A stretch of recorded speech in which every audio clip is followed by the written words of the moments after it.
प्यारे बच्चों, आज की इस वीडियो में हम विलोपन विधि के दो सवालों को हल कराएंगे। जो बच्चे क्लास 8th 9th 10th में हैं वो इस वीडियो को पूरा देखें। जो बच्चे इस वीडियो को देखना नहीं चाहते, मैं उनसे हाथ जोड़कर रिक्वेस्ट करता हूं कि वो इस वीडियो को छोड़कर तुरंत चले जाएं, अपना समय खराब ना करें। ठीक है, तो प्यारे बच्चों जो वीडियो देख रहे हैं वह बच्चे इस वीडियो पर ध्यान दें कि आज हम विलोपन विधि के दो प्रश्नों को ऐसे समझाएंगे बिल्कुल मक्खन मलाई की तरह।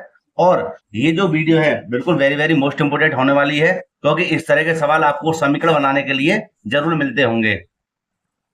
तो प्यारे बच्चों कैसे ऐसे प्रश्नों को हल करते हैं, देखो बेटा यहाँ पे ध्यान देना। देखो ये हमारे पास दो समीकरण हैं, इसको कहेंगे समीकरण नंबर 1 और इसको कहेंगे समीकरण नंबर 2। ठीक है, विलोपन विधि में क्या होता है कि हमें दोनों समीकरण बराबर करने होते हैं। बराबर का मतलब है कि यहाँ पर 3 है तो यहाँ भी 3 होना चाहिए। माने यहाँ पर 3y है तो यहाँ पे 3y होना चाहिए, यहाँ पर 5 है तो यहाँ भी 5y होना चाहिए, मतलब 5x है तो यहाँ भी 5x होना चाहिए। ध्यान रखना, अगर कोई बेटा डाउट है वीडियो में तो मुझे कमेंट करके पूछ सकते हैं। यहाँ पे ध्यान दो, पहले अगर यहाँ 5x है तो यहाँ भी 5x होना चाहिए और यहाँ पे 3y है तो यहाँ भी 3y होना चाहिए। माने दोनों समीकरण बराबर होने चाहिए। ठीक है, तो देखो यहाँ पर तो कोई समीकरण बराबर नहीं है, इसलिए समीकरण को हमें बराबर करना होगा, तभी हम आगे बढ़ सकते हैं। ठीक है बेटा, मेरी एक आपसे रिक्वेस्ट और है, आज की वीडियो बड़ी हो जाएगी ठीक है, लेकिन आप इसको एक बार देख लोगे तो जिंदगी भर नहीं भूल पाओगे। ठीक है, चलो शुरू करते हैं। तो हम ऐसा क्या करें कि हमें या तो x का मान बराबर हो जाए या y का मान बराबर हो जाए। देखो बराबर कैसे होगा, अगर मैं समीकरण नंबर 1 में 3 की गुणा कर दूं, किसी गुणा कर दूं 3 की, तो यहाँ पर मुझे 3 3 9y हो जाएगा। ध्यान रखना, अगर मैं यहाँ पर 3 की गुणा करूंगा पूरे समीकरण में तो अगर जब तो क्या होगा, यहाँ पर हमारा 3 3 9y हो जाएगा। होगा ना, होगा ना। तो देखो कैसे बेटे इसको हल करेंगे, या तो हमारा बराबर हो जाएगा, समीकरण लिख देंगे यहाँ पर समीकरण 1 में 3 की गुणा करने पर। ठीक है, तो देखो जब 3 की इधर गुणा करेंगे तो करना पूरे समीकरण में करनी पड़ेगी। 3 पंजे 15x प्लस के हो जाएंगे हमारे क्या 3 3 9y। एक चीज बेटा आज क्लियर कर दूंगा, देखो, और 3 पंजे 15, समीकरण नंबर हो जाएगा हमारा 3। ठीक है, तो हमने इस 3 की गुणा सब में कर दी है ना, इधर तो नहीं की हमने किसी गुणा, तो हम इस समीकरण को इसके पास लिख देंगे। ठीक है, तो यहां देखेंगे यहाँ भी 9y है, यहाँ भी 9y है क्या ना, तो दोनों समीकरण हमें बराबर हुए नहीं हुए ना, तो यहां लिख देंगे हम क्या, अब समीकरण 2 व 3 से। ठीक है, तो यहां लिखेंगे समीकरण 2 हमारा क्या है 5x। इसको अगर आपने हल कर लिया ना तो कैसे भी आपको समीकरण मिल गए, आप तुरंत हल कर दोगे, समझ लो। ये हो जाएगा हमारा कितना 15x प्लस के 9y बराबर 15। समीकरण नंबर क्या है हमारा 3, और समीकरण नंबर 2 हमारा क्या है 3x प्लस के 9y बराबर 4। तो इसके नीचे लिख देते हैं हम क्या 3x प्लस के 9y बराबर 4, समीकरण नंबर 2। ठीक है, अगर आप ये ऊपर आ जाए नीचे आ जाए कोई परेशानी वाली बात नहीं है। अब देखो जब दोनों समीकरणों के मान 1 से हो जाएं, ठीक है, और चिन्ह भी 1 से हो जाएं, तो जब चिन्ह 1 से हो तो यहां लिख देंगे घटाने पर। क्या लिख देंगे, घटाने पर। तो घटाने पर चिन्ह बदल जाते हैं, प्लस का है तो माइनस हो जाए, ये प्लस का ये माइनस हो जाए, ये प्लस का है तो माइनस हो जाए, और प्लस माइनस के कट जाएंगे। यही काटना जरूरी है, जब हमारे समीकरण को हल कर सकते हैं। ठीक है, अब देखो 15x में से अब 3y आएंगे तो कितने बचेंगे 12y बचेंगे, नहीं बचेंगे, बचेंगे ना। और इसी प्रकार देखो यहां पर हमारा क्या हो जाएगा 15 में से 4 जाएंगे तो कितने बचेंगे बताइए, 11 बचेंगे। कितने बचेंगे 11। ठीक है, तो ये हो जाएगा हमारा x बराबर 11/12। क्यों, क्योंकि x के स्थान पर जब किसी गुणा होती है, जैसे 12 गुणा x में हो रही है, तो हमेशा कहां आती है, बट्टे में आती है। ठीक है, चलो ऊपर कर देते हैं थोड़ा सा इसको, क्योंकि जगह नहीं है नीचे। अब देखो, अब इस x का मान आप समीकरण नंबर 1 में रख सकते हैं, 2 में रख सकते हैं, या समीकरण नंबर 3 में रख सकते हैं। ठीक है, तो हम यहाँ पे लिख देंगे जो आपकी मर्जी, लिख देंगे x का मान समीकरण 1 में रखने पर। ठीक है बेटे, और समीकरण 1 हमारे पास है क्या, है हमारे पास 5x प्लस के 3y बराबर 5। यही तो है समीकरण नंबर 1। ठीक है, अब हम क्या करेंगे कि x के स्थान पे लिख देंगे कितना 11/12। तो देखो 5 तो हमारे ये रहा, थोड़ा सा और ऊपर कर देते हैं, है ना। ये 5 तो हमारे पास ये रहा। x का मान आप सभी जानते हो ना कैसे रखा जाता है, तो ध्यान रखना 11/12 रखेंगे x के स्थान पर, 11/12 प्लस के हो जाएंगे 3y ज्यों का त्यों बराबर में 5। ठीक है बेटे, मैं फिर से कहता हूं, अगर वीडियो में कोई डाउट हो तो मुझे तुरंत बताना कमेंट करके, यहाँ पर सर आपने गलती कर दी है, ठीक है, या फिर कोई बात हो तो मैं एक दूसरी वीडियो बना दूंगा। ठीक है, तो यहाँ पर ध्यान दो, ये सब आपने मान रख लिया ना। ये 5x आ गया, x के स्थान पे क्या आ गया 11/12 आ गया, और 3y बराबर 5। अब करते हैं इसको अलग हल। यहाँ ध्यान देना बेटा सभी बच्चे, क्या 12 का भाग 5 में जाएगा या 5 का भाग 12 में जाएगा? नहीं जाएगा ना, तो एक काम करते हैं, ऊपर की ऊपर गुणा कर देते हैं, ये हो जाएगा हमारा 11×5 = 55, 11×5 = 12 प्लस के 3y बराबर में 5। ये मैंने जो का त्यों लिख दिया। ठीक है, अभी मैंने इसी को सरल किया है, तो मैं एक काम करता हूं, इसको कर देता हूं सही।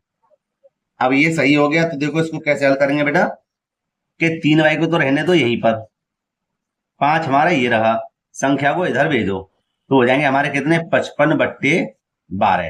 ठीक है, अब इसके नीचे लगाओ 1 और बराबर का चिन्ह लगा के इधर ले लो इसका एलसीएम, कितना आएगा 12 ही आएगा, क्योंकि 12 अकेला है।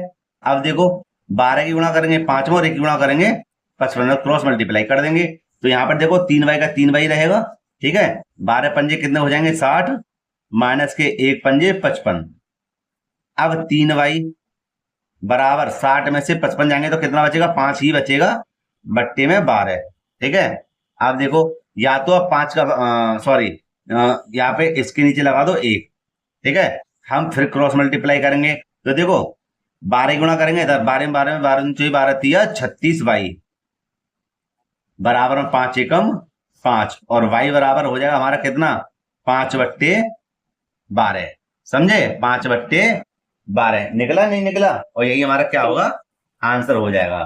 ठीक है, क्योंकि हमने अभी x का ही मान निकाल दिया और y का ही मान निकाल दिया, बस विलोपन विधि में दोनों मानों की जरूरत होती है। तो यहाँ पर बेटा आप देख भी सकते हो, x का मान कितना आया था 11/12 और y का मान आया था 12 नहीं है 36 है, कितना है 12/36। ध्यान और कहीं यहाँ से। ठीक है, यही हमारा क्या है आंसर है। ठीक है, तो आप इसको हल करना। अब क्या करेंगे, इसके दूसरे क्वेश्चन को मैं बताता हूं, देखिए। देखो बेटा दूसरा प्रश्न वेरी वेरी मोस्ट इंपोर्टेंट है। ठीक है, अब यहां पर मैंने क्या बताया था इस वाले प्रश्न में, इस वाले प्रश्न में मैंने क्या कहा था, खाली एक समीकरण में गुणा करी थी 3 की, है ना, तो हमने समीकरण को बराबर कर लिया था। लेकिन यहां पर हम कुछ भी कर लें समीकरण बराबर नहीं है, क्योंकि देखो ना तो यहाँ पर यहाँ पे 3 है, यहाँ पे 2 है, यहाँ पे 2 है, यहाँ पे 3 है, नहीं है ना बराबर, इसलिए हम इसको लिखते हैं समीकरण नंबर 1 और समीकरण नंबर 2। हम क्या करेंगे, अगर मैं 2 की गुणा पूरे समीकरण में करूं, है ना, तो यहाँ पे देखो 2 3 6 हो जाएगा, और अगर मैं 3 की गुणा सब समीकरण में करूं तो यहाँ हो जाएगा 3 दूनी 6, माने 2 3 6 और 3 दूनी 6, यहाँ पर y का मान बराबर हो जाएगा, होगा ना। इसलिए हम यहाँ पर लिखेंगे क्या, समीकरण 1 में 2 की गुणा तथा समीकरण 2 में 3 की गुणा करने पर। ठीक है, तो समीकरण 1 में 2 की गुणा करो, 2 दूनी कितना हो जाएगा 4s, कोई परेशानी नहीं है ना, 2 3 6y और 2 पंजे 10, नया समीकरण बनेगा 3। ठीक है, और 3 गुणा इधर करना, हो जाएगा 3 3 9x प्लस 3 दूनी 6y और 3 चौक 12, समीकरण नंबर कितना हो जाएगा 4। अब देखो आगे, दोनों के मान एक से है ना, चिन्ह भी एक से है, तो यहां लिख देंगे माइनस माइनस माइनस माने घटाने पर, तो 9 में से 4 जाएंगे कितने बचेंगे 5x, इन दोनों को काट दो क्योंकि प्लस और माइनस से कट गए, बराबर यहाँ पे ध्यान देना काय के बचेंगे माइनस के, है ना, और देखो 12 में से 10 जाएंगे तो कितने बचेंगे माइनस के 2, माइनस से माइनस कैंसिल हो जाएगा, क्या बचेगा x बराबर बचेंगे 2/5। एक तो हो गया हमारा ये वाला आंसर, कोई परेशानी नहीं है ना। अब आगे देखिए, इस x का मान समीकरण नंबर 1 या 2 में रख दो, x का मान समीकरण चलो 2 में रख देते हैं, 2 में रखने पर तो 2 समीकरण हमारा है 3x प्लस के 2y बराबर 4, है ना, यही है समीकरण नंबर 2, आपको दिखा दूंगा। ये रहा, ठीक है। 3x प्लस के 2y बराबर 4। तो देखो क्या करेंगे, 3 गुणा x का मान हमारा क्या है 2/5, 2/5 बराबर 2y बराबर 4। सरल करेंगे, देखो 2 तिया 6 क्योंकि नहीं कटा, 6/5 प्लस के 2y बराबर 4। अब देखो 2y तो यहीं पर रहने देंगे और 6/5 को ले लेते हैं इधर, ठीक है। तो ये हो जाएगा हमारा 2y, तो ये रहा हमारा बराबर में कितना है 4, है ना। तो इधर लेके आएंगे, हो जाएगा माइनस से 6/5। तो पहले लिखेंगे 4 और माइनस हो जाएंगे 6/5, ठीक है। कोई परेशानी नहीं है ना, ठीक है। चलो इसको सही कर लेते हैं हम।